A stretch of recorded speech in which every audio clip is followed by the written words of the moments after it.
Vous êtes intéressé, Emmanuel, au programme européen des candidats. Vous n'avez pas trouvé grand-chose. Il y a quand même quelques petites trouvailles. Oui, en effet, Christophe, j'ai lu avec attention les programmes de messieurs Zemmour, Jadot, Mélenchon et de Madame Pécresse. Et plusieurs constats.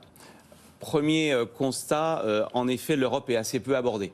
Un exemple, mais il est quand même significatif, parce que M. Jadot est, je crois, député européen. Sur 89 pages de programme, il faut attendre la page 87 pour que l'Europe soit abordée. Alors, elle est abordée de manière extrêmement optimiste et enthousiaste, mais elle est abordée en fin de programme. Donc, premièrement, l'Europe n'occupe pas les programmes. Ça n'est pas très nouveau, nous y reviendrons peut-être.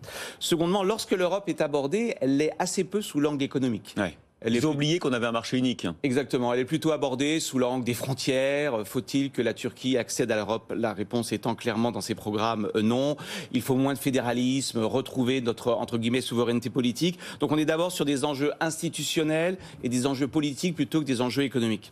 Troisièmement, lorsqu'ils abordent l'Europe sous l'angle économique, ce qui est déjà fait de manière assez rapide, c'est toujours de manière critique.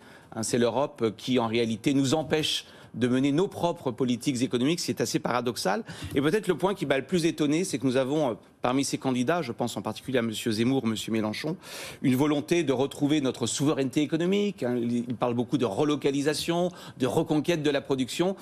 Or, il me semble qu'aujourd'hui, la bonne dimension pour réfléchir à ces problèmes, c'est bien sûr l'Europe. La politique industrielle, elle se joue d'abord à Bruxelles. Et donc, c'est assez étonnant de voir cette discordance entre une volonté affichée de remettre l'industrie, la relocalisation au centre du jeu, et de l'autre, pas un mot sur les initiatives quand même assez fortes. On y reviendra peut-être à 9h et 10h avec les experts. Ces initiatives très fortes de l'Europe, l'Europe a changé depuis 2 ans. Donc ce contraste est assez saisissant.